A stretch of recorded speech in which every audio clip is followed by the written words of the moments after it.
Hello, everyone. Welcome to another Common Lisp study group. Uh, Today, we'll be continuing our discussion of utility library design with Michael Fiano, our speaker. Without further ado, Michael, take it away. Hello. Last week we talked about building our own utility library, and the idea was we wanted to pull in, some of the existing utilities that exist in the Common Lisp ecosystem, and we pulled in some utilities from Alexandria and Serapeum, and the idea is we also want to, add our own utilities on top of that. Without having, so the reason why we pulled in Alexandria and Serapeum, some utilities from them, was so that we didn't, duplicate anybody else's work and, implement things poorly. There's a lot of nice utilities out there already, and a lot of thought went into them and how to design them correctly and efficiently. So yeah, we're going to use what's available, and we're also going to use our own utilities on top of them. And this week we're going to actually focus on writing some of our own custom utilities. And let's see what I want to start with this week. We have a question from the audience, actually, which is sure. a new member. Wow asks, are those individual functions inside the third-party libraries? Unfortunately, he wasn't here last week, so could you just touch just quickly about what the are those classes or just individual functions in the third-party libraries, just very quickly? Okay, so this is our package. Hold on, wrong ASD system.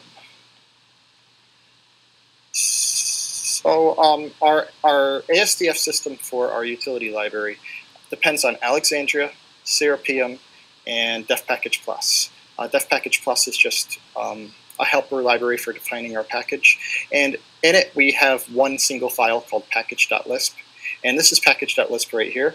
In it, what we did last week was we're using a special keyword from the Def Package Plus library that allows us to inherit symbols from a particular package. In this case right here, we are inheriting from Alexandria a few different symbols, and these all happen to be macros and functions.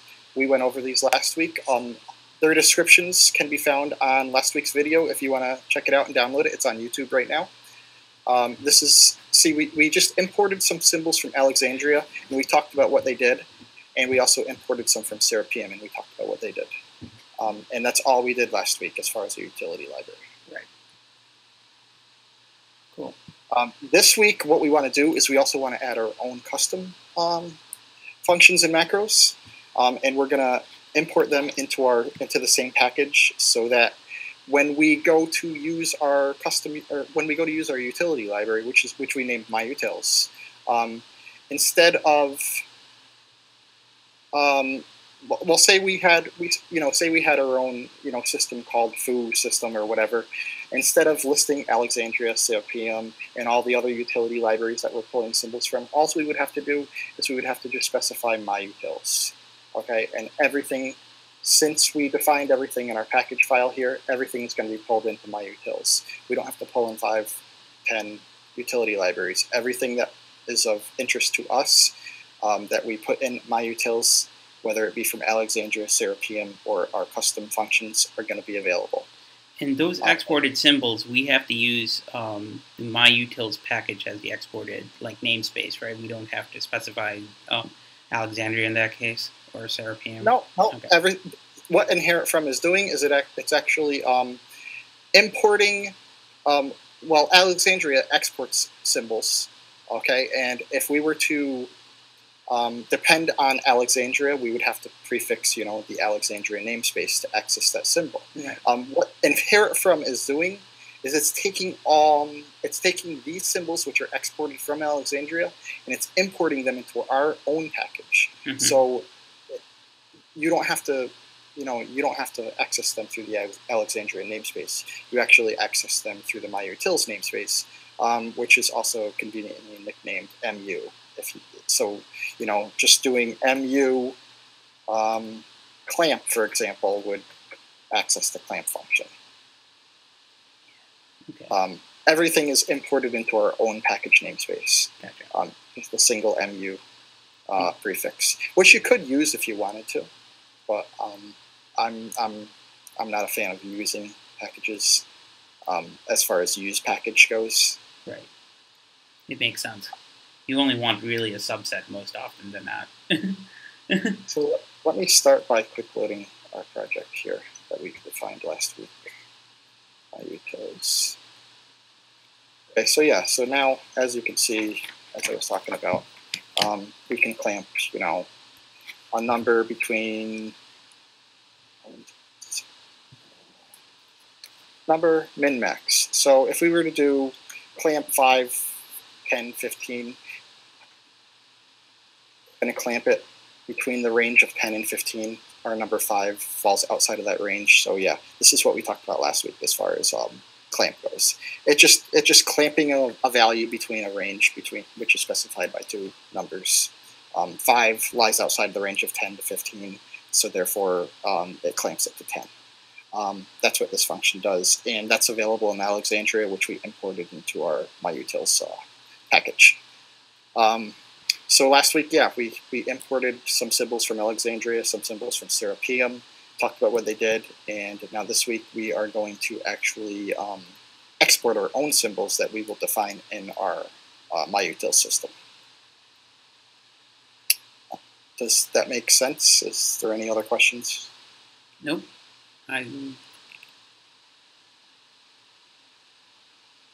Okay, so I'm just gonna, pick a few utilities that I've implemented previously and talk about them and why they're useful and whatnot. Let me just see what's first on my list. I do have a general design question before you get started, Sure. if you don't mind. And this is always one that I get stuck with, is at what point would you make a utility a macro or a function? You should always write it as a function. Always. Macros, some things cannot be done with functions. Right.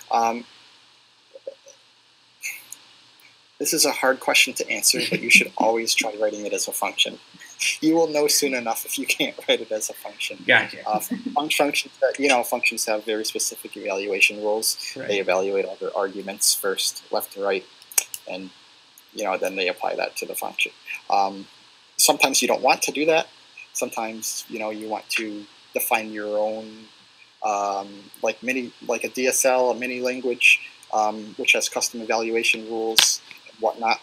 I mean, I understand the cases where you'd want to do resource management. Those are pretty easy. You're making new controls constructs to essentially make it more convenient for people to, not deal with remembering how to close their resources, for example. It's easier just to write a with macro for those cases. But I was just wondering if there are certain. For a moment here. Yeah. So, in my experience, except for the really extreme cases, like when you're defining a full-on DSL, in my experience, the best thing to do is actually, if you're not going all the way to a DSL, you're probably defining, some useful shorthands for accomplishing something. Right. And really that, could be equally easily accomplished using, some much more verbose sequence of, functions.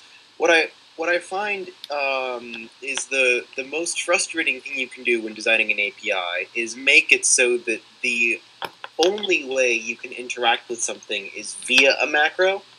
I've seen some cases where you'll have a context manager, right?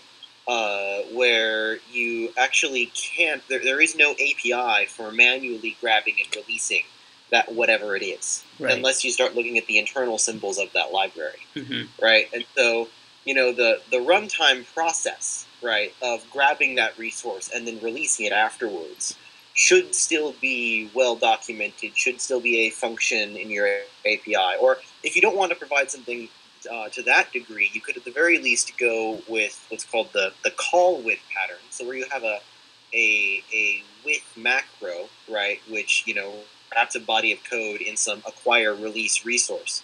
Call with is a function.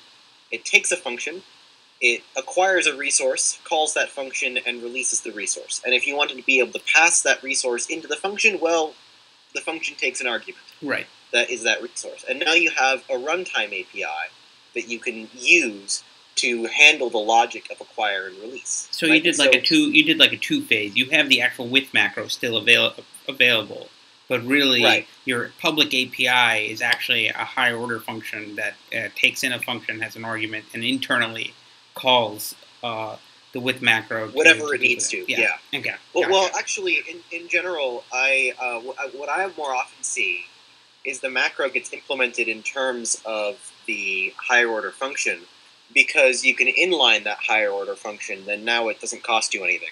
Oh, that's a good idea. Okay. Yeah. And this is actually a pretty common pattern. I see it all over the place, and I use it myself as well. But the more general point I'm trying to make is, unless you're going all the way to like a full-on DSL, and even then, in some cases, try to make as much of your API accessible in the runtime as possible. As much of the controls right. that you're exposing to the user, make them accessible in some way in the runtime. Gotcha. And then use macros atop that to make the API easy to use for the common use cases. Okay. Yes. Okay, thank you. Macros are really only good for two things, and that's syntactical abstractions and controlling evaluation. And usually the former is when you want to use a macro, but you also want to develop your application using a functional API first in most cases. Right. For the reasons Elijah just mentioned. I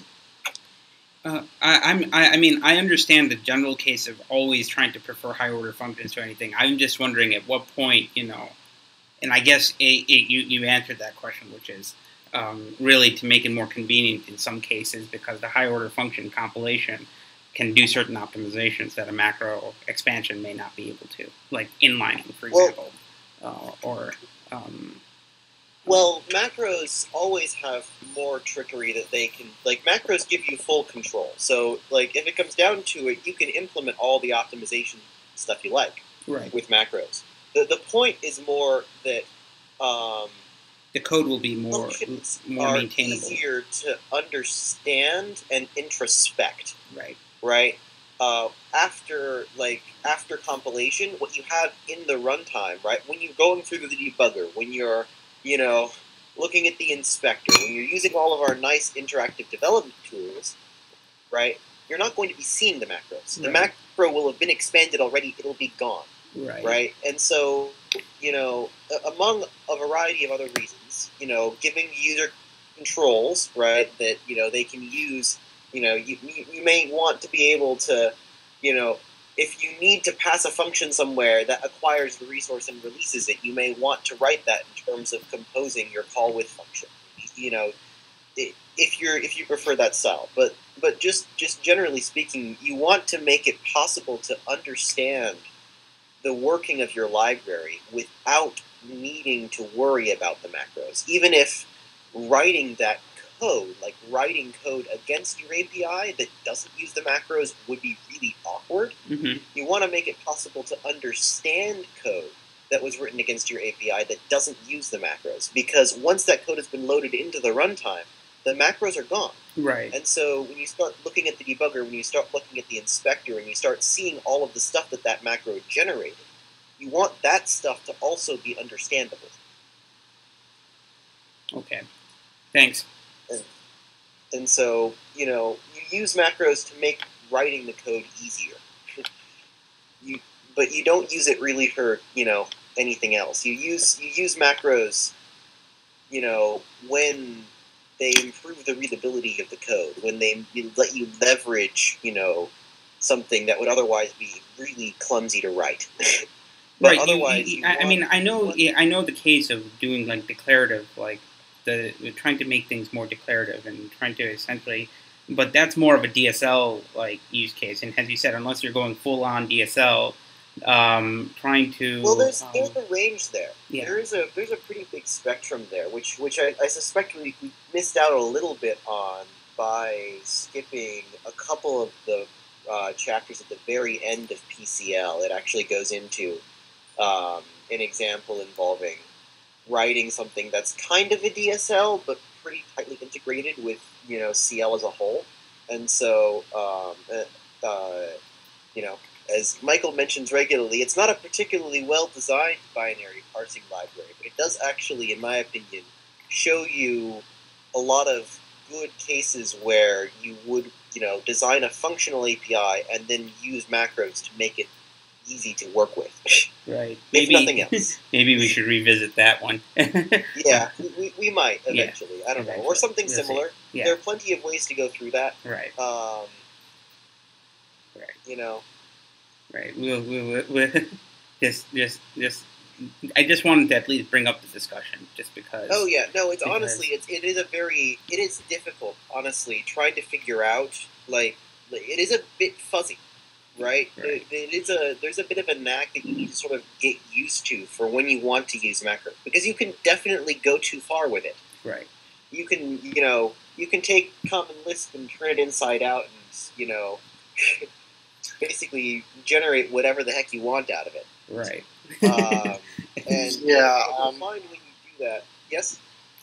I was just gonna mention there's this guy in the Lisp Games IRC channel. Maybe he's watching right now, but he's always talking about how he can write a game that happens completely at compile time using macros.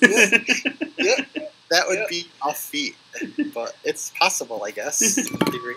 Well, it's leveraging all the nice features and all the different different types of macros. Not gonna have the macros. nicest code at all, but sure. Yeah. Well, I mean, there's nothing stopping you from requesting input on Query.io as part of a macro expansion. Right. As part of macro expansion, rather. It's the worst possible thing you can do, but there's nothing stopping it. Yeah.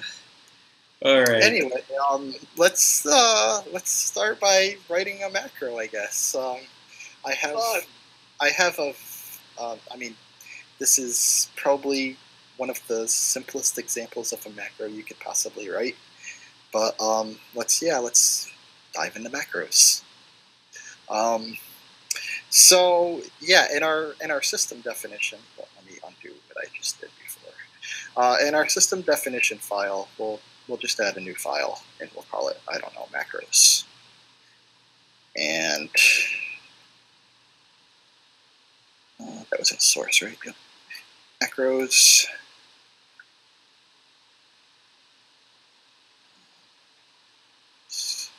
Still on an old keyboard. Okay, so yeah, what we want to do is we want to write a macro that acts like the while construct in a lot of other languages. So the syntax would be something like while, like a predicate is true, then do, whatever. That's going to be like the syntax of what we want to write. And what we could do to do that is, whenever I write a macro, I always start out with, typing out what I want it to look like before I implement it, and that's probably very good practice. Yeah, actually, yeah. I think on Lisp, the tutorial on macros and on Lisp actually mentions that too as well, and a lot of other places. No, everybody does that. There's no really good way to understand what you're trying to accomplish with a macro without examples of what the input is, and sometimes even if you get to really complicated ones, also examples of what you expect that to generate, so you can keep it all straight in your head. Right. But that's only, when you get into really complicated ones. Okay, and yeah, this macro is actually very simple to write because there's already a macro that does basically the same thing with a slightly more more code to it. So what we to write a macro, we've talked about this before, I think. Have we went over macros at all, Ram? Yeah, we did. I mean, the definition, I believe we did. Yeah, we covered. Okay. Yeah. So we use the def macro form, and we want to name it while, and our parameter list is going to be predicate, and then what we want to do. So basically, we want to wrap it in a body, which is going to have an implicit plot prog n, so we can basically do whatever to, we could write as many forms as we want here. Right. And it would do that when predicate is true. So to implement this, all we have to do is we are going to loop while predicate do body. Okay, and now to properly write a macro, we want this to expand to code. So first thing we definitely want to do is we want to backcode it. Right. And that's going to emit code rather than evaluate that at compile time. And we want our predicate to be evaluated, because that's something we're going to be passing in. And body, we want to be spliced. Explain that, Elijah. Yeah, go ahead and compile it. Yeah, no, don't do the app. Compile this in and show what happens. Okay. So let me open up my. Let me just rearrange. Just use macro step. Oh, okay. So.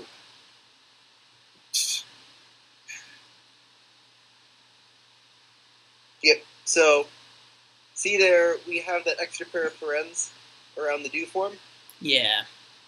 That's no good. Right. Right, and so the way you deal with that with quasi-quote is instead of just using a comma, you use comma at. Right.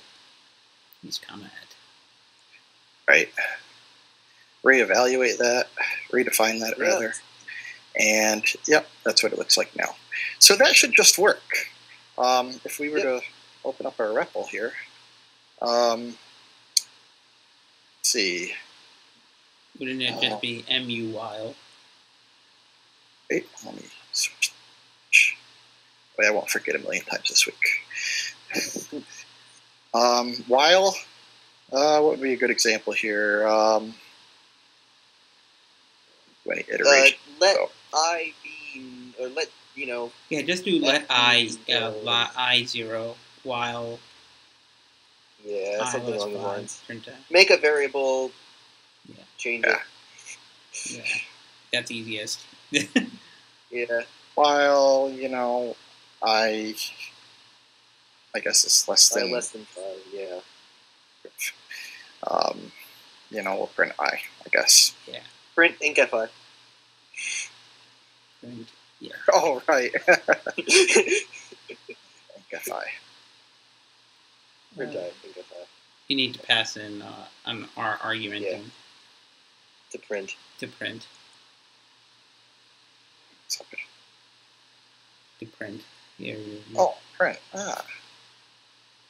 No, you don't need to put a hash. You can get rid of that. I'm not sure what you're doing now. Oh, okay. You're right. So, No. No, get rid of the sharp quote and in your print form. What? Yeah, no, your print form is missing an argument. Yeah. Your print form is missing an argument. Yeah, there you go. That one. Yeah. There's it. Now we're all there we go. So yeah, let's see how bad I can screw my image up. If I do while t, print I, it should just loop forever and basically prevent me from escaping. Out of that. Yeah, I can never do that. It just blocks my CPU too much. So what I usually do is just restart my image. That's another way of doing it. But yeah, error is 2 levels deep. Oh, fun! I love the errors that SBCL prints out when you break stuff. So yeah, that's a very simple macro. Instead of typing loop while, whatever, do whatever. We can just type in while predicate whatever. It saves a little bit of code. It's probably not a very useful macro because this, pattern doesn't come up very often. Usually you have more elaborate loop forms. But, that's a simple use of a macro there. Right. If you want to cut down on, 2 more symbols. I mean, making control, we covered control constructs. It's just going beyond control constructs that I was curious about since we were talking about utility libraries. But we covered some of this stuff in previous lessons. I'm just mentioning it. Delete my example. We could add that. There's nothing wrong with it. You work forever. Swell expert while. Why not? Let me see here. Some other useful stuff for a utility. Should I stay with macros? You can go with the higher order function. That's and I'm not sure what I have as far as them. Let me take a look here. I might as well just go in order. Otherwise, I'm just going to be searching forever. Okay, go for it. So. Okay. Just give me 1 second here. I'm trying to open a file on another computer.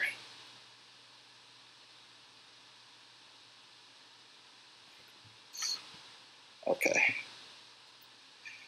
So, I don't think we ever talked about this before, but Common Lisp has a function. I'm not sure. I believe it's a function, but print unreadable object. No, we have not. Macro. That is a macro. Okay. Now, what this is for is, let's just say we had we'll make a class, foo, and we'll give it a slot bar reader bar, and okay, say we had a foo, and we want to, create a foo instance. Let's give it a bar. 1, 2, 3. Say we had a foo like that, and we pass it. If we inspect it, we can see that bar is 1, 2, 3. Say that we wanted to change how foo is printed. Perhaps we wanted to, inspect a nested form, and we wanted to instantly see what the bar symbol was in the printed representation of foo. We could easily do that by defining a print unreadable object form here, and the way we do that. Print unreadable object is the macro that you use inside of print object. You're right. You are right. So it's a method actually. Yes. And the way we do that is we define a method on the generic function print object.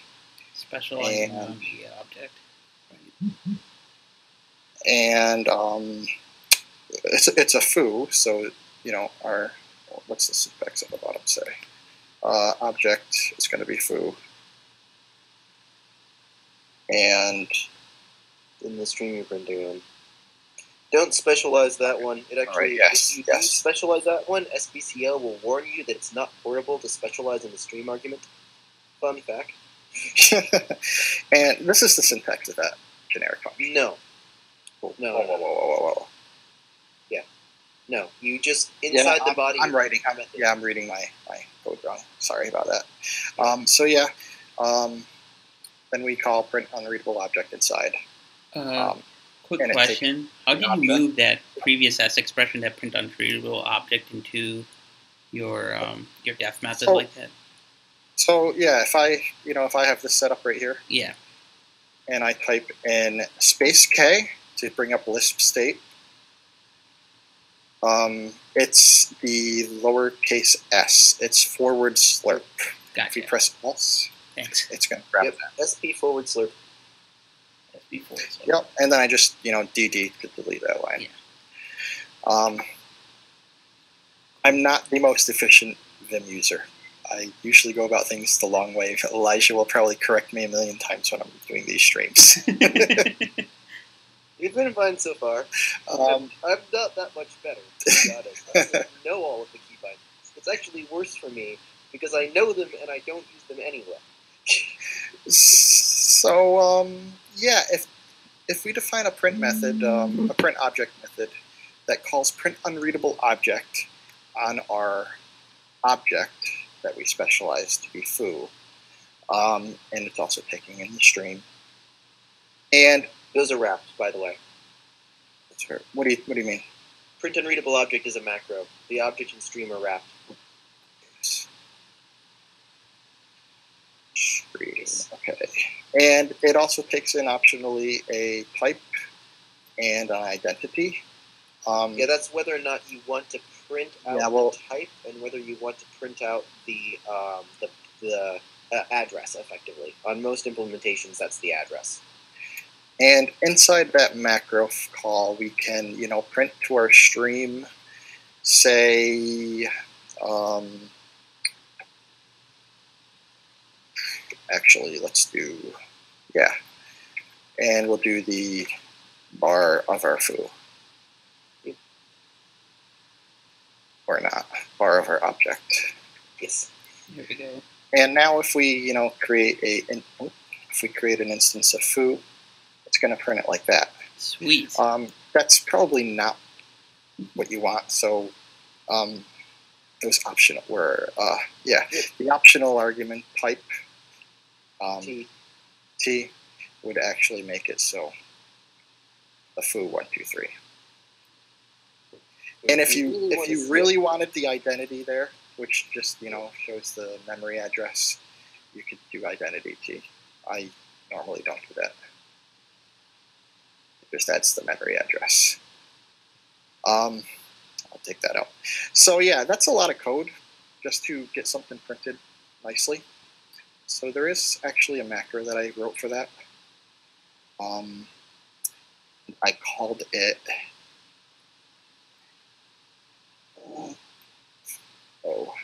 define printer, and it's going to have a similar syntax. Object stream T, type T, we'll default that to T, and the identity is going to default to nil. Body, and that is going to be implemented just like we wrote it above. It's going to be a print object. It's going to take a specialize object. So we'll basically call it like this. We'll call it like this. Define printer, foo, and the stream. That's basically all the required syntax we have to pass to it in whatever we want to format. Stream. Yeah, our control string and arguments. That's going to be the syntax, how we want to write it, instead of going through all this with print unreadable object and everything. Quick question: why are you unquoting object as the first argument in that def method expansion there? Not the second one. He's reusing foo to be both the name of the class and the name of the variable that will hold the instance of the class inside the body. Okay, gotcha. Yep. Okay. And we also want to unquote stream. We're going to be passing the object in the stream evaluated to this macro. And, then we'll just call our print unreadable object. I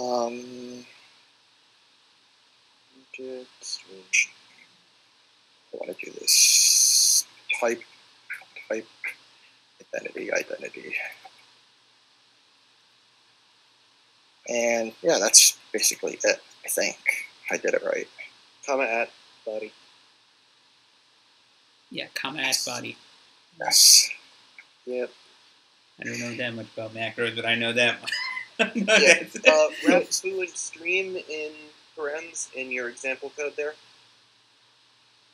Oh, yes. I got a Lisp state. Okay, so yeah, we're basically transforming this into this.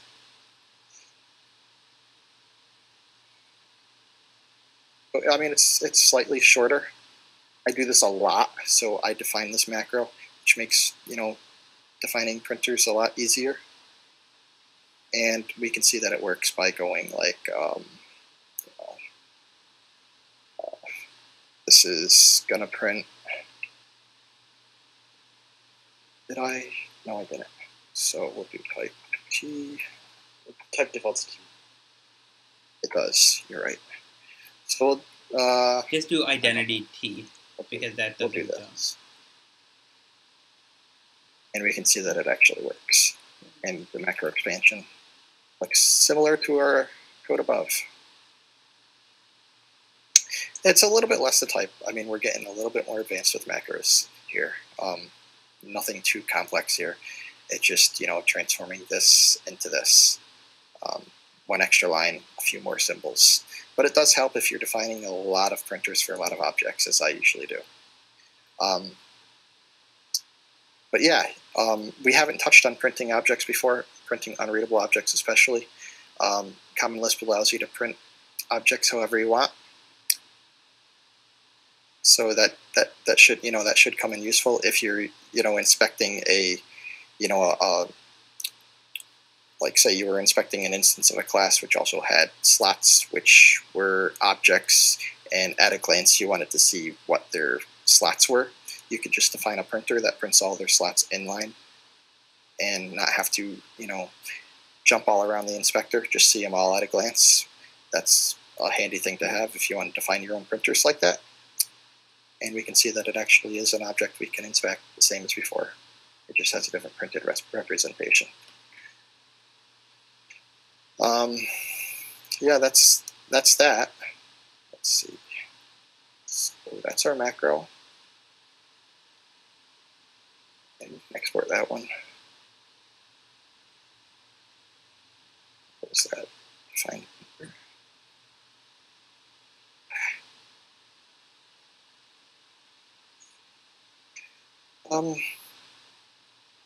I think I have one more macro I wanted to talk about.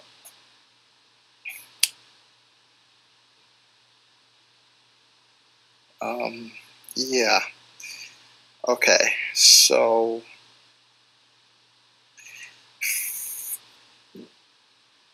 first I want to export another symbol from Alexandria that will be used in this macro. It's called with unique names. And for those unfamiliar, that's just creating gensims. Yep.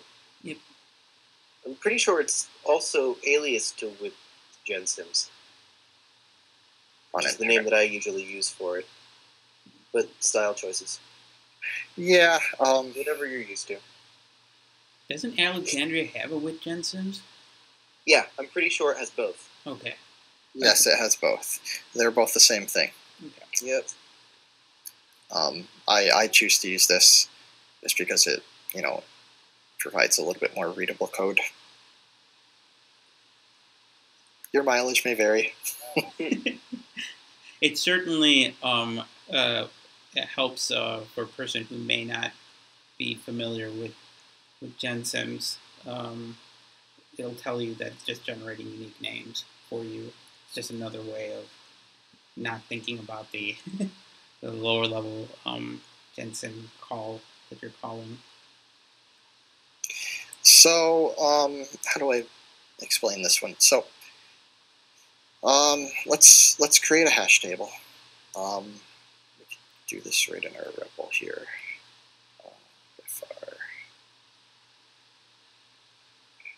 Last week we talked about bit to create a hash table with keys and values inline like this.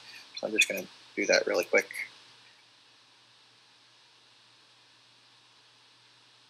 And see, our hash table has 3 key value pairs. And actually,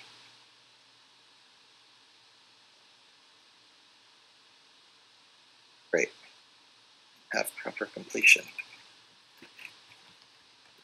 Great.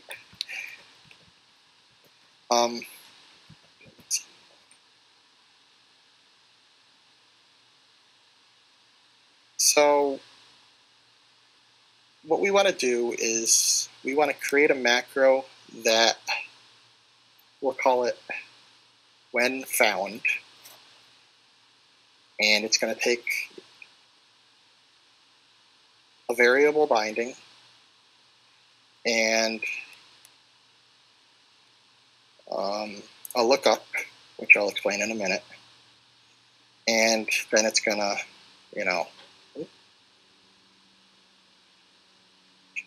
just define a blank macro first so I can write this.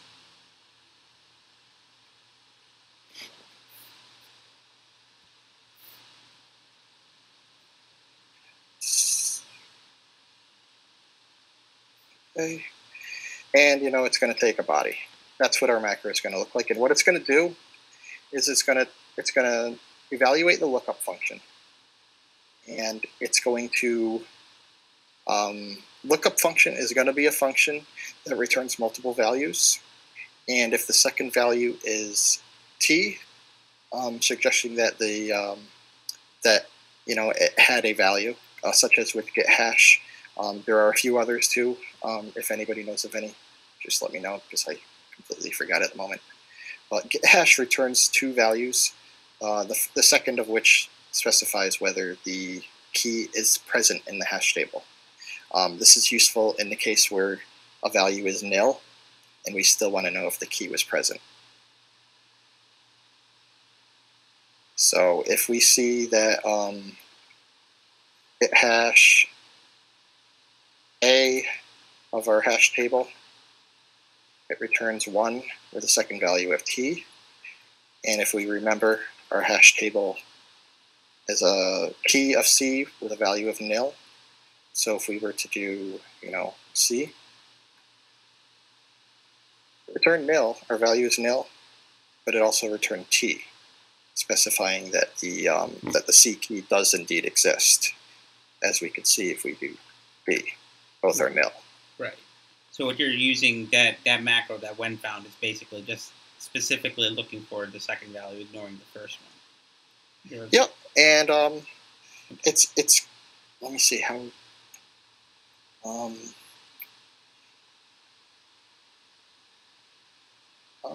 so yeah, what we want to do is it's going to be a multiple value bind, which, have we talked about this yet? Yes, we have. Okay. So it's going to bind there to actually we need a let, we'll call it around that. It's going to bind there to found, and when call is all over the place today. Let me see. And it's going to be our lookup function. That. And what we're going to do is we're going to do unless found body. Oops. Yeah, when found. I'm actually reading my unless found macro. Call body. So that's going to be our macro. We just have to control what's unquoted here first. We want to unquote var. That's going to be the var that we actually pass into the macro. And we want to unquote found. That's outside of the code position. It's in, the data position. It's in our code position here. And you want to uncode lookup, right? Yep, and we also want to unquote lookup. And again. And we want to, as we have in the last two macros we wrote, we want to splice in body. Now this should work. Yep. No warnings. No. Found needs to be a Jensen. I was getting to that. I just wanted to show that it works like this. Does it really? You can multiple value bind to nil? Because that's effectively what you're doing there. Oh wow! I see what you mean. Yes. You do need to set found to gensim, right? You could just Yes. I'm sorry about that. I'm sorry about that. Yes, you're right. MU with weak names, and that's got to be unwrapped. I never exported that. You might not have reevaluated the. Yeah. I did. Yeah, I did. You don't need to put mu. You're actually in the myutils package there, right? So you don't need to prefix with unique names, do you? Yeah, you're right. No, you don't. You're right. And that should work. So if we do when found,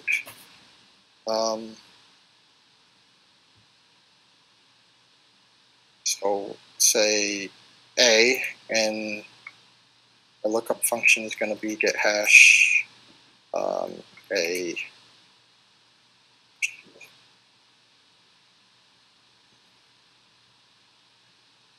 And foo.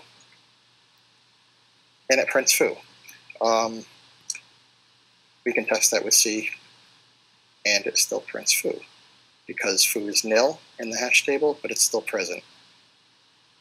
If we were to do D, anything, because D does not exist. And this macro is going to call a body of code when a key is found in a hash table.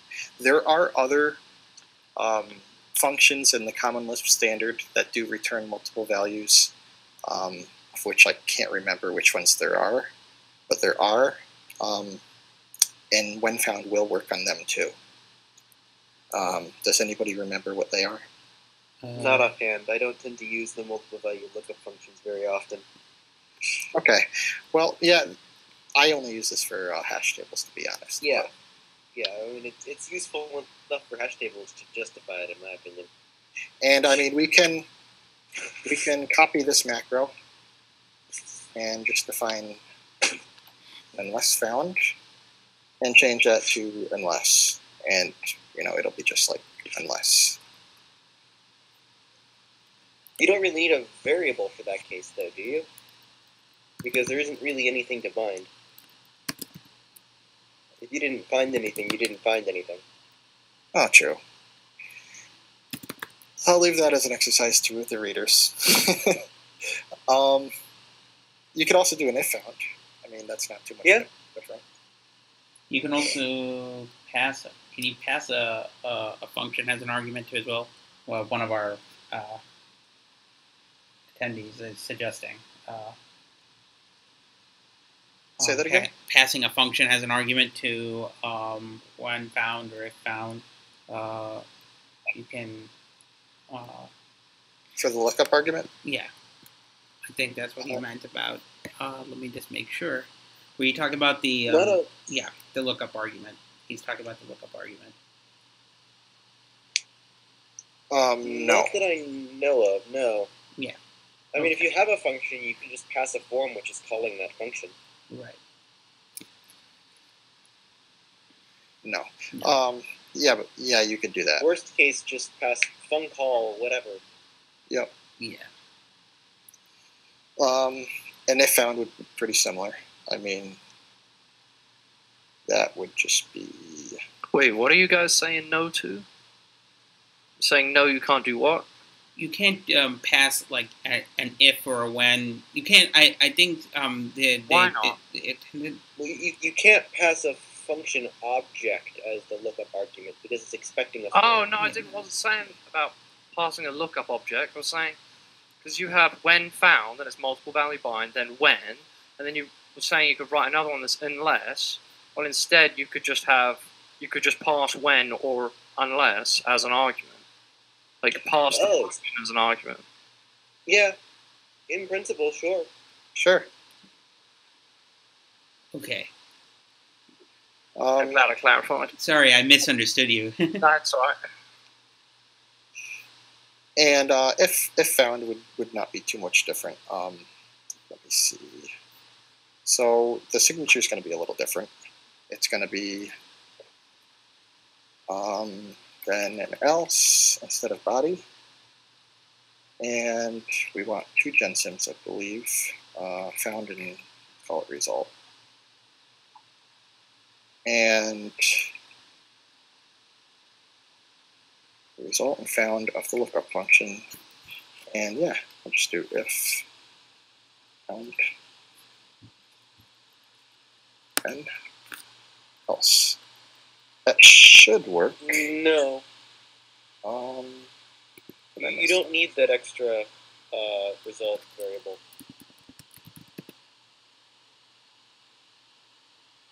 What you've effectively done there. Oh, wow. Yeah, you're right. Yeah.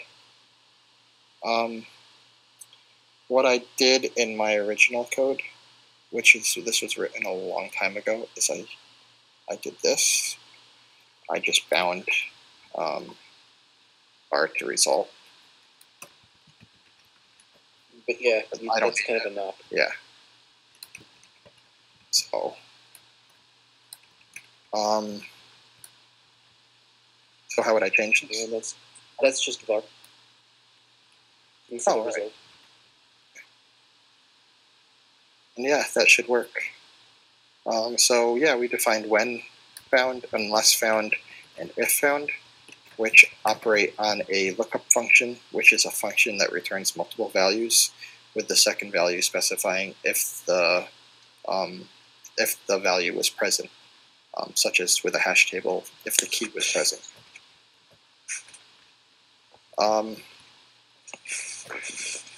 That's all I have for macros today. I mean, they're all pretty simple macros. Nothing advanced at all here going on. Just, slightly less code to type. Are there any questions while I look up what I have next? You covered a lot, honestly, because I think with unique names also is a kind of useful thing. Although I'm used to using with gensim, so I didn't realize. Yeah, it's no different at all than with gensims. A lot of people see this in code that's written. Yeah. With unique names, I honestly haven't seen it in any other code except my own, even though it is exported from Alexandria. True. It's the same thing, though. There's nothing different about with gensims. So underneath, at the end of the day, it's still going to evaluate almost the same exact. The expansion will be the same, right? Yeah, okay. I'm pretty sure they're aliased. Gotcha. We can see that. I mean, with unique names expands to that. Oh yeah. Okay. Cool. Actually expands to with gensims. There you go. All right. Oh, I don't even have to pass that. Then you're right. Yep, it just expands to with gensims. So yeah, what do we do here? Define printer, while, and when found, unless found, and if found. Those are a few macros that are very easy to write. That save you a little bit of code. May not be the most useful macros you would write, but they do save some code if you're typing those kinds of forms a lot. They're just syntactical abstractions rather than controlling evaluation order or anything like that. We can export them. When found.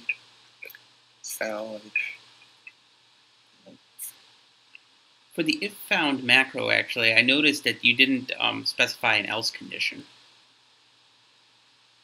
Oh, I didn't notice that. Okay, gotcha. All right. I overlooked that. Okay. Okay. I take my comment back.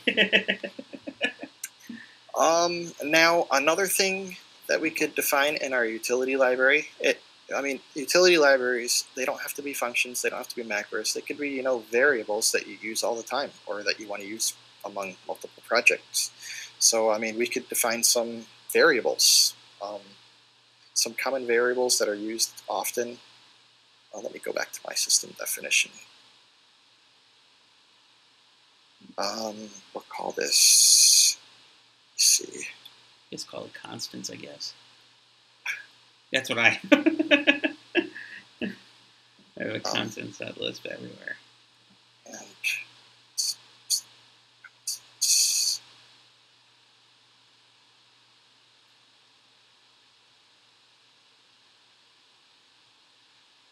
So a few constants. Let me load up my other code. Hold on. Okay, so a few constants that might come in handy. Actually, we could inherit Alexandria's define constant. It's just a more friendly way to define Common Lisp's constants. Question on style. Do you prefer using plus signs on constants, or is that no longer? Yes. Okay. Yes. Gotcha. Yes, for the same reason, earmuffs are on special or global variables. When you see plus signs, you instantly know that the value is not going to be redefined later. Okay. It is what it is. It's kind of important to know that because with Lisp being it's such a dynamic language. Understood. I just wanted to make sure that that's still the style. I've seen it in yes. Okay. Yes. Okay. Like I said on the last episode, there is a Clicky article on Common Lisp naming conventions. And a lot of these, most of these I should say, are still in use today. You got the earmuffs for global or special variables and the pluses for constants. A lot of these are still in use, such as, when you see a percent as a prefix for a symbol, you know that it's going to be low-level code or something that's internally used and not exported. It's meant for the developer of that library, pretty much. That's a common convention right there, the percent foo. And, a lot of these are still in use today. Do foo is pretty common. That's like a macro for iteration. And with, we all know with. I'll post the URL to the naming conventions onto this YouTube stream once the stream is over, so that way folks can just reference it in case it gets lost. Yeah, this is kind of important to know especially when you're defining, general purpose libraries such as a utility library that could be used by other people, and one that is actually pulling in symbols from other libraries such as Alexandria. Alexandria right here has append f. I mean, if you didn't know what the f suffix meant, you might run into some problems there because it's a place modifying macro. Right. And just by seeing the f suffix, you automatically know that. Whereas if you didn't, you'd have to go and look up the documentation. This is much better than Hungarian notation. Trust me. It's a quick set of mnemonics versus. And everything is better likewise. Than Hungarian notation. Likewise, I mean, if we were defining our own function and we wanted to call it append place modifying, that is ugly, and everybody's going to laugh at you. You could just call it append f. Right. It's good to stick to standards because then there's no questions asked. Everybody knows what you're talking about. They may be ugly, but they've lasted through how many years has Lisp been around? A long time. Well, at the very least, most of those have been around for the entirety of Common Lisp, and that on its own is, over 20 years. So. Right, I believe Common Lisp was standardized in like 80-something, and I want to say officially the spec was released in 91, I believe. It's officially been standardized in the spec came out in 91, but it's been standardized as ANSI Common Lisp in 95, the same year C++ was actually standardized. Right, that's familiar. I'm sorry, don't quote me on what I said. Yeah. It's too many languages. Yeah, a very long time. Very, very long time. I think CLTL1 was released in the 80s, though. So. Right. That's right. Sometime in the mid-80s. So there ain't much different from Common Lisp and, the Lisps that it came from either. So. Right. Yeah, so at least 20 years more in most cases.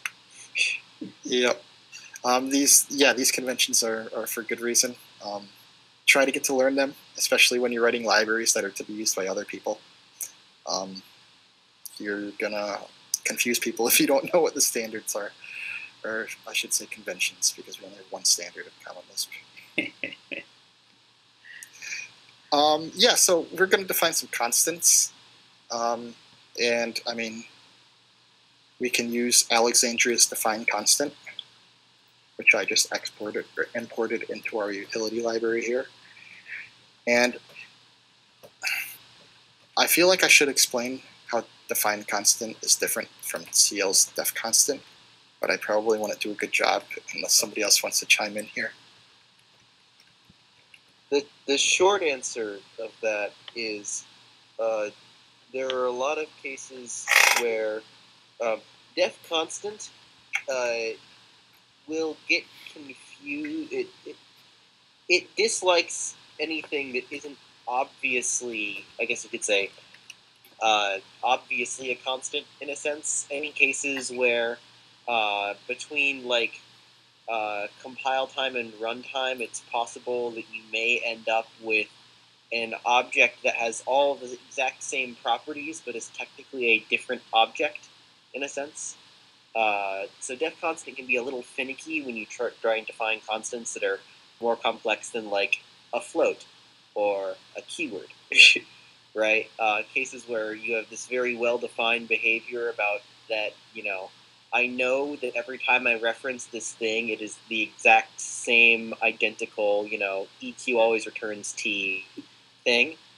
And if you're not using def constant that way, you can run into weirdness, even in cases where it would seem like a constant to you, but the image, sometimes will, when you compile a file that versus when you load it, it'll be two different pointers technically or something along those lines. You'll get weirdness, subtle weirdness when you use def constant. So define constant lets you be a little more flexible, in short, with what you're calling a quote-unquote constant. So can I just interject here for a second and ask you this question? So would you say then for objects, if we wanted an immutable class, like that was made an instance, you would suggest define constant versus def constant, because there might, when the image gets loaded, it may not be pointing to a location in memory that's immutable, or part of the trouble is that you're never going to have a properly immutable object in Common Lisp anyway. They just don't exist, except for the ones that are specified in the standard, like numbers are immutable objects because there just really isn't anything you can change about them in place. And so defining a constant that's an object in the first place is already a little weird, because that object is still mutable even if it's the same object in a sense. You can modify its fields, and even if you don't export a way of modifying the fields from your package, the way still exists. Somebody can pull out the inspector and inspect that object, and then pull out the meta object protocol and list the slots of the object, and then say, hey, I have this slot, redefine the value at that slot. And so now you've lost the constancy of your object. And so using def constant on an object is always a little odd, because it's not immutable, and it can't really be just because of the way Common Lisp is defined, unless you start pulling out all kinds of magic or trickery to make it practically impossible to modify. And so because of that, when you start sticking things like objects into def constant goes, that's not a good idea, in short. Gotcha. It gets finicky. Define constant lets you pass in, I believe, a predicate function, which it uses to determine if, on subsequent re-evaluations of the define constant form, it uses that test to check to see if the current value of the constant is quote-unquote the same one as the new value, in which case I'm pretty sure it just doesn't update it at all. It's effectively a conditionalized version of def constant. The def constant bit, whatever the implementation does when you define a constant, just doesn't happen on repeated evaluations. I'm pretty sure, anyway. doesn't happen on repeated evaluations if your test function says the two objects are actually the same. Gotcha. And so Right. that way the implementation never gets a chance to see that, oh, you've just run this def constant more than once on an object that, could be changed somewhere along the way, or might not be the same object despite having the same textual representation or something along those lines. Okay. So if we have these two constants here, one's defined with def constant and one's defined with define constant, and we define those, I mean, first thing we see is when we define def constant, Right. it's complaining that it's being redefined from the same thing to the same thing. Right. And that's because a vector is never EQL. The reason why that error shows up right away is because def constant is eval when to be evaluated during compilation, and then again during loading, and then again when it's actually executed. And the reason is it wants that constant to be available for compilation optimizations all the time. Right. And It's so when always going to complain. Yeah, and so Um, every time you try loading that in, it effectively defines it repeatedly. And so the second time it tries to define it, it goes, whoa. Now with Already define did constant, we can define a test function Gotcha. Yes. equal p, and I mean we could keep redefining this. If we were to change it to equal, it's going to complain because it's not equal p. Right. And that's why I like define constant. I never see these compiler errors, so it stays out of my way when I'm defining constants. Technically, I mean, there's no really good reason to define a constant at all in Common Lisp. I mean, there's nothing a constant will give you over a def var. Actually, that's not quite true. You can actually, for example, detect when a symbol refers to a defined constant as part of macro expansion, and in that case, actually look up the symbol value of that symbol and then, inline that constant and then do optimizations based on that. And so, CL will actually inline constants all over the place and do optimizations under the assumption that that value will never change. And so if you really do have a constant, technically speaking, you might see performance benefits. In practice, they're probably negligible. But it's good to know that that can happen. Oh, good to know. Yeah. But yeah, that's why I use define constant. It just saves me from all the hassle that is with def constant. Anyway, we can define some constants for our utility library when we're dealing with dates and times. I define a lot of these. We can, define how many seconds are in a minute. And I'm just going to go ahead and I'm going to define a whole bunch of these, which I use in my codes. Minutes, an hour. While you're doing that, can I just mention something? Yeah, you can keep talking. Yeah, so there's this funky little function called constant p, which will actually tell you if a value you pass in refers to a constant. And it will actually, if you pass it a symbol, it will tell you if that symbol refers to a constant when evaluated. Actually, really, it will tell you. And so, I'm pretty sure keywords are always constant p, but symbols defined with def constant are also constant p. And that is actually how you can determine that during macro expansion. If you're passed a symbol as part of your macro, you can actually be like, hey, is this a constant? And then use symbol value on that symbol to extract the thingy. Yep. Seconds.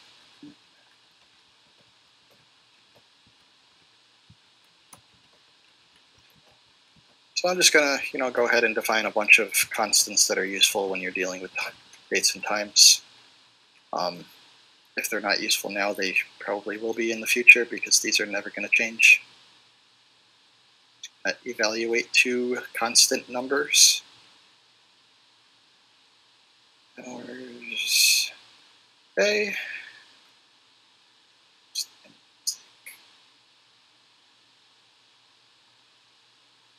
Seconds per day. Seconds per hour. This right here. Yes. Yeah.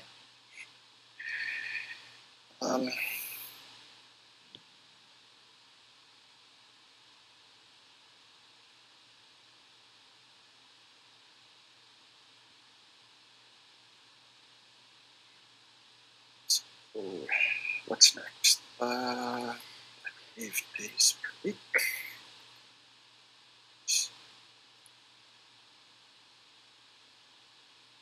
Oops, I got it. Somehow that never happens. Instead.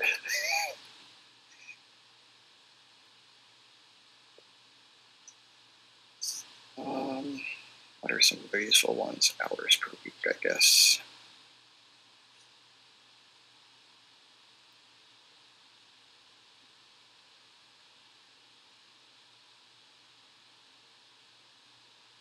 Days. Oh, did I? Hours per day. Here we go. And that's the sort of symbol that I might instinctively go and unintern immediately because I know it'll screw with the auto-completion. Minutes per hour, I believe. If I screw any of this math up, please shout out. Because I'm just going by you're good so memory. far. I mean, so far it's like all just unit cancellation. Yep. Gotta love those cancellations. Those. Yeah. It's funny that you approach this way. I'm curious. I think I read this somewhere. It may have been in Let Over Lambda. He uses Doug Hoyt uses I think a macro to actually generate all these constants for unit, and he tries to preserve units of measure. I was curious what your thoughts were on that.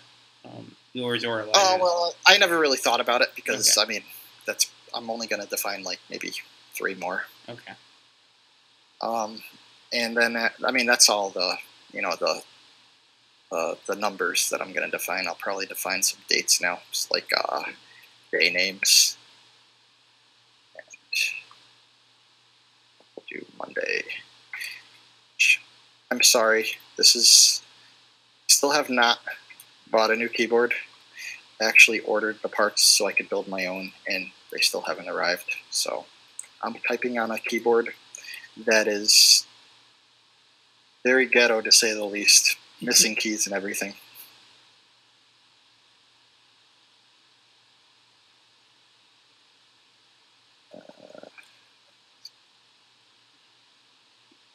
Okay. And this is a case where we want best equal. Otherwise, they won't compare. A list of strings. And, I also like to have, and I'm going to push this up to GitHub, so, you can see all the changes I'm making. You don't have to type this in exactly. You can check out our GitHub project when this is all done. Question: what would be the advantages of doing this versus using? Couldn't you do symbols? I guess and do returning the string representation of a particular symbol. Like you can use Monday. Well, normally when you're dealing with day names like this, you want to actually print them out to the screen. And Okay. if you're doing symbol name, you're gonna. If I do symbol name of Saturday, it's going to be in all capitals, and then you'll have to do string manipulation on top of that. Gotcha. Okay. For the record, there is a format directive which will handle first letter capitalization. It's just making the user deal with that on the far side. You know that they're going to be printing it out, and they're not really going to be using it for comparisons or atomic values or anything. Yeah, much better to use a symbol, or sorry, a string in this case. I'm just kind of curious from a coding style standpoint more so than anything like a design, like which one would be preferable. You can go either way. Yeah. You can pretty easily get from one to the other. It just depends on exactly what you're using the constant for. If you're purely using it, to get stuff printed out on the screen, it's probably better to have them as strings, and that way you can have the case already hard coded into the string. Right. Whereas if you're going to be using it as a constant in your code, don't do that. Yeah, exactly. Shift on this keyboard really gets me.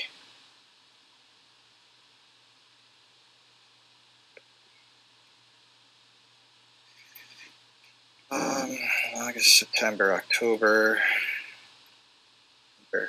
And I know this is tedious, but I mean, it's only done once. These are constants that are going to stick with your utility library forever. You'll probably use them more times than you can count when you're developing, applications that print strings to the screen, dealing with dates and times, which is pretty common, especially when you're doing logging and types of things like that. So I mean, this should pay for itself over and over again. Right. Even though it's like 2 minutes to set up. And I'm just going to do one more with the short names for months.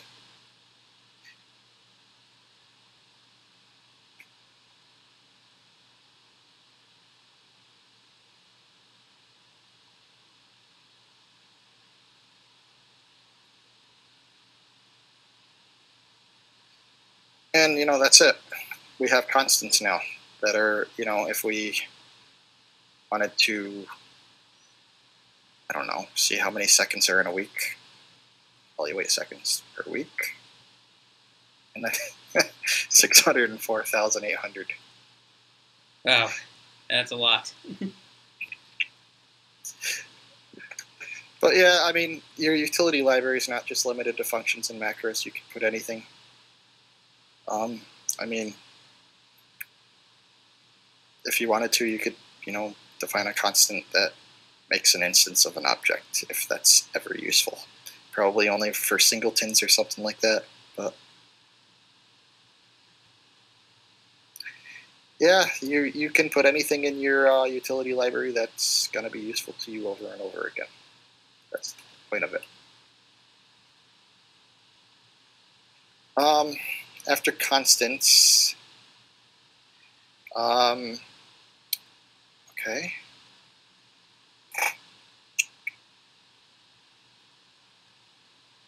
Just a second. Okay, we can, define some types. Types. This is something we did not really touch a little bit. Def type and could you just briefly explain cover that, because we haven't really touched types. I'm just mentioning it. Well, so depending on your perspective and the stuff you already know about the rest of Common Lisp, types are either really simple and really intuitive, or kind of annoying. I'm going for the really simple ones here. Okay. I'm not going to use satisfies or anything like that. Okay, great. Okay, Oh, good. That's fine. Okay, then yeah, we should probably have a whole episode on defining types. Yeah. At some point. We need to talk about types and the type system specifically. In this simple case here, we can just think of them as aliases to existing types. Right. I work with a lot of binary files. I do a lot of binary parsing and stuff like that. So I define simple little 2-letter pipes for an 8-bit quantity, and that's just going to be assigned byte 8. And it's a lot easier to type B8 than it is to type quote and then parentheses signed byte 8. We could use that, like say if I do type P 128 or 127 signed byte 8, that's going to be T. Any place that we could use that type, we could just use our own type 8. Def type is basically defining, in essence, a type macro. It's very similar to a regular macro, but the semantics are slightly different because it's for types. And I'm not going to define everything I use here, but I just lost that. But, yeah, just a couple just to show the point. They're just aliases. in this case anyway. I could have unsigned bytes. UB8 maps to an unsigned byte 8. And, I could go all the way up. I usually go all the way up to, unsigned byte 32, but I'm not going to. I'm just going to define those two here just to show that you can define type aliases. Just a quick side note to folks who are coming on this who aren't familiar with the Common Lisp type system. The signed byte there is actually talking about bits. It's not. Yes. So that's an 8-bit. This is a signed byte, which consists of 8 bits. And now bytes, a lot of people think of bytes as, 8-bit quantities, which is, not true at all. A lot of computers and architectures have more than 8 or even less than 8 bits per byte. When you say 8 bits, what you really mean is a octet. Right. Bytes are of arbitrary length in Common Lisp and in general, technically. However, the common usage, to be fair, is bytes is octets. Yes. Which is slightly frustrating for us Common Lisp users, but I'm just mentioning it because when I first stumbled on this, I assumed 8-bit bytes, but when they say signed byte 8, I was like, okay, so that means you're using the generic definition of what a byte is. So yep. It is it was a little confusing for newcomers, so I'm just bringing it up so folks are aware. Byte is a chunk of bits. Yes. That's all they need to know. Chunk of bits.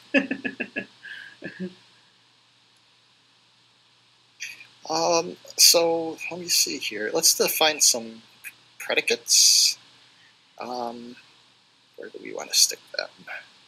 Actually, they're going to be for characters, so we'll just file.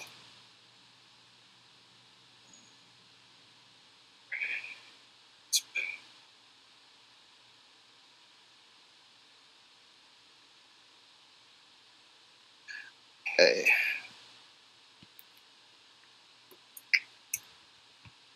So yeah, I mean, our utility library is probably going to be dealing with working with characters at some point or another. Like I said, I do a lot of binary parsing, so these are particularly useful for me. They may or may not be more useful to you. But I like to define predicates for determining what type of character a particular character is. And when I say character, I mean actually, a CL character, like $, a character rather than a string. Right, okay. So yeah, if I wanted to define, say, a function that determines whether a character is an ASCII or not, I could, define a function like this, char p. And like I said, there's naming conventions in Common Lisp. The p suffix refers to that it's a predicate function. It's going to return true or false, or t or nil in Common Lisp. And so this function is going to return true or false. True if it's in the ASCII character code set, false otherwise. And the way we could do that is we can write and, if it's a character p, and it's also has the character code between the range of 0 and 127. That will return true for all ASCII characters. The reason why we have and character p first is just, a guard in case we pass a string or something else to that function. We still want it to return nil. If you pass a Unicode character into this, would character code handle that correctly? Yeah, it all depends on the implementation. Some implementations do not even handle Unicode. That's Unicode actually the standard predates the Unicode standard. Okay, I just want to make sure because I wasn't sure if that would work or not. Every defined character has a defined character code. Right. So if your implementation supports Unicode characters, we could they'll do have Unicode character codes. Okay. Char code. Let me see if I can remember the Emacs thing for this. Oops. I just do insert char. I just do caps insert char. I believe it's CX8. Eight. Yeah. And I don't know, we'll do the infinity. Small Greek letter lambda. It's my personal favorite. So yeah, that should work, I'm guessing. Yep. Okay. All right. I know SBCL did it, but I didn't know if that would work on all Lisps. I guess it would support. This will not work on all Lisps, and that's because this is a Unicode character. If we look into our features, I'm in SBCL right now. Yeah, I know SBCL handles Unicode. I wasn't sure if that was a general case. There should be a feature keyword somewhere in here that says that we're using Unicode. It's there. Yeah, it's right there. ASDIF. No, that's ASDIF Unicode.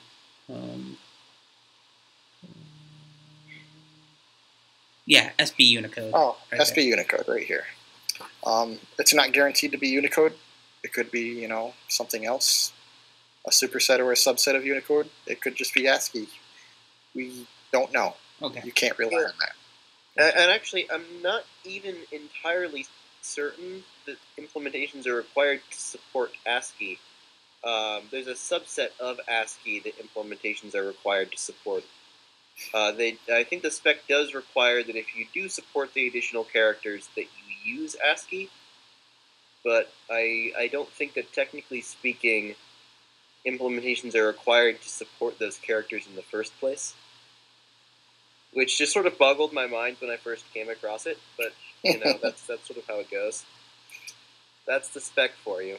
But the thing is, not all characters exist. So it's possible that he could have entered that, sharp sign / infinity character, and SBCL goes, I have no clue what you just tried to give me. I wasn't able to parse that. The reader would be like, those bytes, what do those bytes mean? Right. It's entirely possible. However, if you get past that, if you have a character, it has a character code. And on most implementations these days that support Unicode, that character code is the Unicode code point. Okay. As far as I know, all of them, but I haven't actually bothered to go and check. Like any implementation worth its salt that you actually use on modern computers, and is like still being updated and anything, supports some subset of Unicode. Yeah, well, in my own utility library, I actually defined a what did I do? I did set macro character, and I actually made the lambda character expand to the lambda form. Turns out that doesn't work on LispWorks. Really? LispWorks doesn't support Unicode? No. Well, maybe it does, but their own particular subset of it. I'm not sure. That hurts me. But yeah, I had to remove that. Not that I used it or anything, but that was a very big surprise to me. That the lambda character could not be read by Lisp in LispWorks. That's interesting. But that's why I brought it up, because I don't know how much support it is. So if you passed in a Unicode character to ASCII char P, would it throw up would it take you to the debugger, or would it actually return nil? You wouldn't even get that far. Okay. If it didn't support Unicode, it wouldn't get that far. If you've got a character and you're passing it into ASCII char P, it's a character your implementation supports. Okay. Right? Characters are objects. They're not just numbers. A character isn't its code. Like, go ahead and do the sharp sign, and inspect that. It is actually an object. It is an object, okay. It's an instance, okay. Gotcha. It's a standard char. Gotcha. All right. Yeah, actually, go ahead and pull back out that infinity character.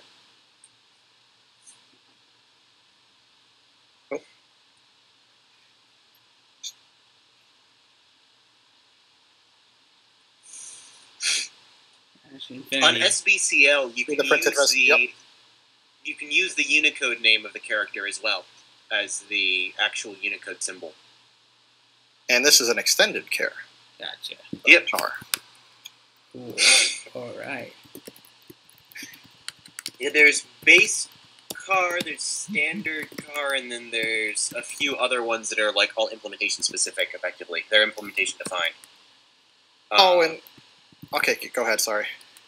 Yeah. One thing that you might want to know about, this is total side note, but it's a short one.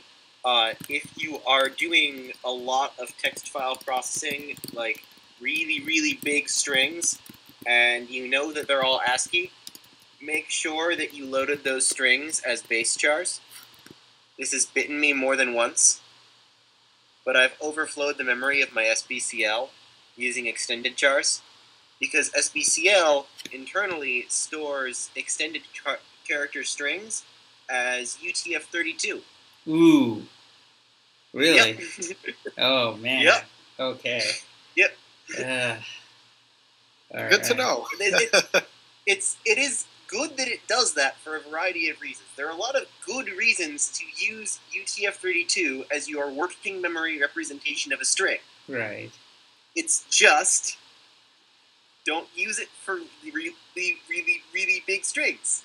Either use a bytes vector for that and convert sections of it as needed, or, since if you know that it is all ASCII, use a base char string or a base char vector. They're exactly the same. A string is just a char vector. Right. Use a base char vector, and SBCL has an optimized representation of base char vector, which is an 8-bit representation. Okay. Storing each char. Good to know. That's a very good useful Since thing. characters, like numbers, are immutable objects, there isn't really anything about them you can change in place. They get inlined into arrays and structures. And so if you have an array of numbers or an array of characters, you don't actually have an array of pointers, you have an array of, code points. Yes. Okay. Before, when I defined all those constants, I never exported them in our package file, but I'll go ahead and do that after the stream. Okay, sweet. And I'll update the project for that. Where was I? We were on our character functions, predicates. So yeah, I'm just going to go ahead and define a couple more here and explain what they do. We could determine if it's a lowercase ASCII character, and we can use the char less than or equal function for that, and we can actually pass in character objects themselves, and we're checking to see if char is greater than a but less than z, lowercase z, and that should just work. Test it out. I'm already in there.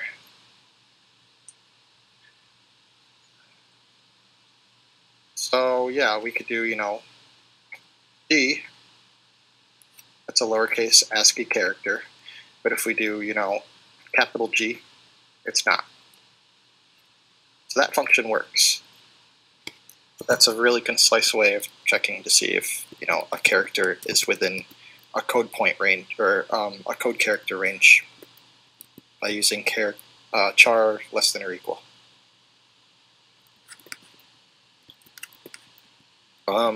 We could do the same thing for this. I never really quite caught that on the signature of char less than or equal. I always thought that was multiple comparisons for rest arguments. So is that like a special notation? Is that in the hyperspec regarding char less than any of those comparisons? Like, could you write numerical comparisons like that in general with? Yeah. Yes. All the comparators, even equals, and everything in Common Lisp are variadic. They you could look, the signature is ampersand rest. Yep. I mean, as many numbers as you want to test. No, I understand that, as many numbers as you want to test, but I always thought that was as many numbers as you want to test against the first argument. I didn't think that it was. No, really, okay. What they're testing for is, are these things ascending or are these things descending? Okay, gotcha. All right. In fact, it actually sort of, I find it has a really nice correspondence with the sort function, right? Because in a sense, after sorting with a given comparator, you should be able to then take that sequence and apply it to the comparator and get T. Gotcha. All right. I'll just define a few more here, and then I'll add in their bodies. Yeah, we have now been going for an hour and a half. So Yes, we're getting close to the time. I think this will be it then. More functions here then. Okay, so yeah, if we want to define, check if it's a letter, we could do basically the same. No, actually, I'll use OR for this one. We could do, if it's either ASCII lowercase p or ASCII uppercase p. Parity row. That's testing if it's any letter, obviously. Number would be similar to, lowercase and uppercase. We could do char equals less than or equals 0. We're using the character 0, not the number 0 here. 0 through 9. And alphanumeric p, the last one. That's going to be, the combination of letter, number. So yeah, as you can see, this was a good example of composing functions together to create new predicates. Our alphanumeric function here is using ASCII letter p and ASCII number p to figure out whether it's alphanumeric, it's a letter or a number. And letter p itself is using lowercase p and uppercase p. We're making good use of reusing our functions here. So, I mean, these functions are pretty concise and easy to read. And that's all. I mean, if I wanted to go on, I would define functions for whether it's an ASCII control character or whether a character is a hexadecimal character, and etc., etc. But I'm not going to. Not for now. So yeah. Oh, that was loud. Oh, sorry. But yeah, today this is a good point to end it. 7:15. Are there any questions from other participants? Are there any questions?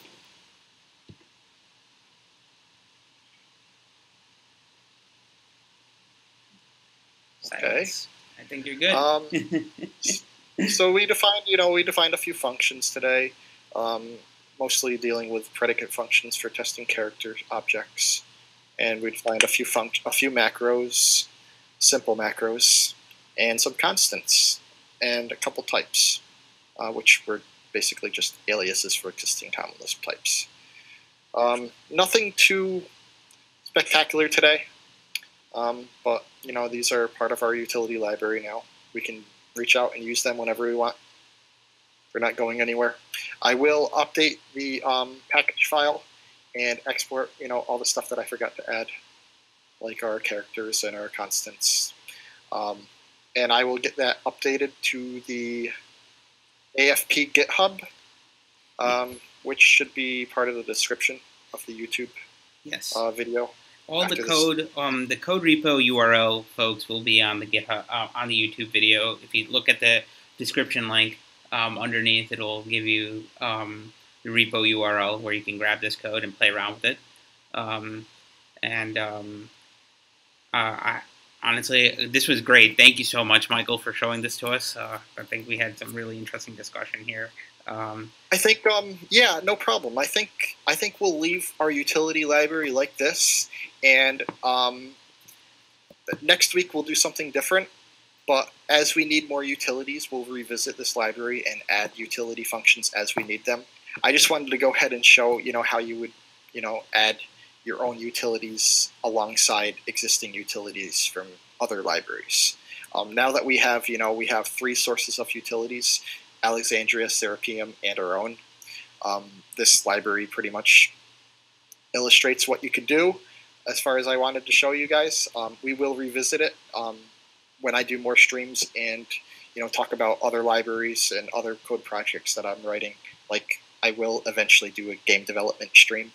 I'm not sure when, but when I do, I'm going to be writing my own utility functions, which I will add directly to this library for everybody to use and see how they're implemented.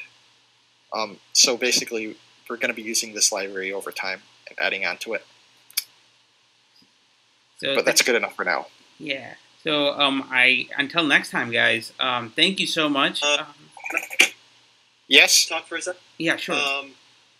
Yeah. So about the next couple of streams, I sort of been mentioning this from time to time, or idly suggesting it, but I think I may actually have the time to put together something on Screamer now if we want to take a look at it.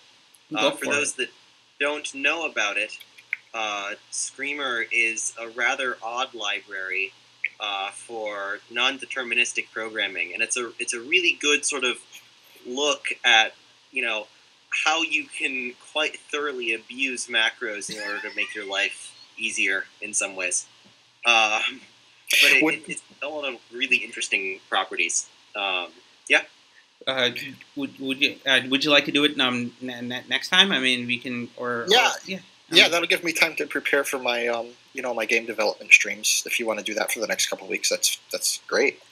Sure, I can do that. Sweet. I can at the very least put together an introductory walkthrough of Screamer for next week, and then we can go from there. Yeah. I just wanted to throw it out there in case people were interested. Absolutely, I'm totally interested. I think we should.